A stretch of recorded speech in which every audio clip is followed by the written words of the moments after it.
What's up, guys? Welcome back to the ultimate Escape from Tarkov Beginners Guide. My name is Jessekazam, and as always, my goal is to create short, high-quality Escape from Tarkov Beginners Guides that help shorten the learning curve of the game and get you in your raids having fun as soon as possible.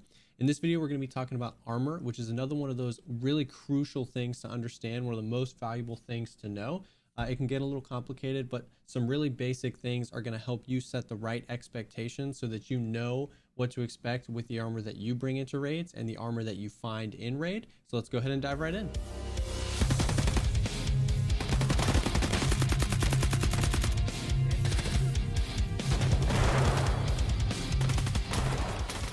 So I'm not going to go through every single armor in the game and all of the stats and all that kind of stuff and tell you how much it all costs and what's worth it.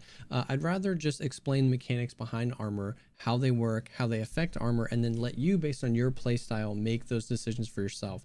There's really only a few things to know, like a few mechanics, and then you're going to be able to understand this and learn it super quickly and make those decisions. The big thing that I'm going to hit home a lot in this video is expectation. I think that's what I want for every Escape from Tarkov player, is for them to know how armor works so they can set the right expectation. That is where a lot of players kind of fall apart. If they don't know what they're bringing into a raid and the purpose that that armor serves, then they're going to have a really bad experience. Some people say that you can't play Tarkov without using armor, and some people say all the armor in the game is trash. And it's really somewhere in between. As long as you know what you're bringing into a raid and the inherent risks of bringing that specific kit, then you're going to be more successful, you're going to play safer, and you're going to kind of know what you're doing a whole lot more. Really quickly, I want to shout out a streamer and content creator, No Food After Midnight. He has dived into a lot of the behind the scenes mechanics, the stuff that Tarkov doesn't really show you, it's not forward facing. So a lot of the information I've learned I got from his stuff. I'm going to link his Twitch, blog posts and spreadsheets and stuff like that he's created down below. If you want to take this information from this video and go to the next level and really dive into how ammo works versus all the armors and all that kind of stuff, definitely check that out. It is incredibly valuable. So the way armor works is every armor in the game has a few kind of mechanics behind it. The armor point is its durability, which is its overall durability. As you get shot, that goes down. It can be repaired, but when you repair it, it can't repair to max durability. You sacrifice some of that durability. There's some formulas behind this. Definitely check out No Food After Midnight stuff. But an important thing to know is obviously the more durability, the better. And if you keep wearing the same armor and repairing it, as its max durability lowers and lowers, it becomes dramatically less effective. So once you're around 60% or something of its original max durability, you might want to ditch it and get a new armor. The armor class is arguably the most important value here, which is, we talked about this in the ammo video.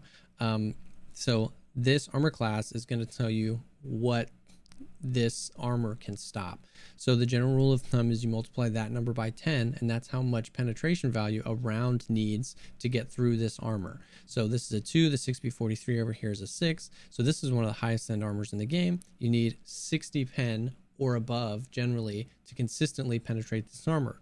That ammo is really hard to come by, especially if you're new to the game. This is only got a penetration value of 20. It's going to be really easy to pen. So that is definitely one of the most important things to look at as you're figuring out what you're bringing into a raid and setting the right expectation. The material that it's made out of can affect how easy it is to repair and how much of that max durability you lose. No Food After Midnight definitely goes into that a lot deeper.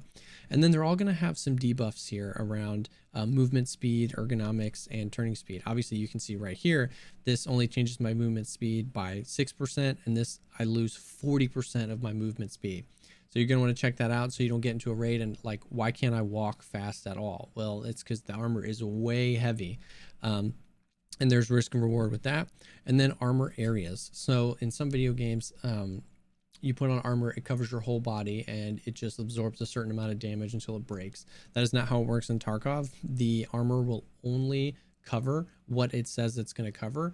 The chest armors are going to cover some combination of chest, stomach, and arms. You've got helmets, face masks, and then armored rigs, which will cover like chest as well. So those are the Those are the characteristics of every armor. Now, a quick word on armored rigs. You can effectively stack armor, right? So I can put this Gen 4 Assault and this TV rig on if I want. If I didn't have armor, I could just bring this as armor and a rig. But if I wanted to stack armor, it doesn't inherently mean you add these two numbers together and that's the amount of armor. The reason that this is a nice combo is because the Gen 4 is a level 5 and the TV is a level 3. So a scav gun or a really low geared player with low penetration ammo, it's not going to take down the durability of my Gen 4 because the TV is going to absorb it if they shoot me in the chest. And then if it's a player or a high tier player, somebody with way higher penetration ammo, the Gen 4 is going to absorb that. We're going to rip right through the TV. So it just kind of helps save that armor, which can be really, really valuable. Helmets in the game, some helmets can be worn with the headphones, the tactical headphones. Some can't, some restrict. So these don't have room for them, but these do. The helmets have the same statistics, except they also have a ricochet chance. Now, this is a relatively easy helmet to get a hold of and a low tier helmet in the game, level 3. But the ricochet chance is high. Now, the way the ricochet chance works is no matter what penetration value that round has, depending on its angle and all sorts of weird things, it has a chance to just bounce off and your vision gets blurred and you kind of shake a little bit, but you know that you should have died. So that is something to definitely look for in a helmet. That's a valuable statistic. Other than that, though, it's all the same things. Check for your armor class. So that's really it. There's not a whole lot to it. And just knowing what those things are, knowing that the durability is going to affect it, the armor class helps you set the right expectation. So a lot of people really just struggle with that because they'll spend 350,000 rubles on a brand new 6B43, a really chunky armor, and they have terrible helmet, and they can get one tapped in the head with a really low tier round, and they can get super frustrated. Understanding the inherent risks, understanding that the way Tarkov works, you know, your head only has 35 health. And if something does more damage than that, then you are dead, no matter where else you have armor.